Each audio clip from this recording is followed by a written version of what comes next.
The world knows about Maduro's abuses because of the thorough and impartial documentation of international NGOs, multilateral and regional organizations, and brave local journalists, human rights defenders, poll workers, citizens. Organizations like the Carter Center, which determined that the election did not meet international standards of electoral integrity and that they could not verify the claim that Maduro won. Like the UN panel of experts, which concluded that the National Electoral Council lacked basic transparency and integrity measures. And like the Venezuelan human rights groups that have documented arbitrary arrests of more than 2,000 Venezuelans and the killing of dozens of peaceful protesters since the election. We come here united in the commitment to defend the human rights of the Venezuelan people and committed to bring about an inclusive Venezuelan-led effort to restore the nation's democratic future.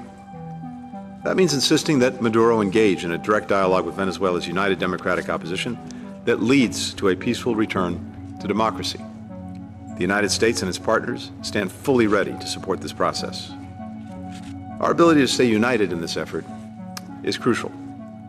That's the lesson of the Barbados Agreement, which created the conditions for a competitive election on July 28th. For all of its challenges, the election showed the Venezuelan people, allowed the Venezuelan people to express their will at the ballot box for the first time in many years.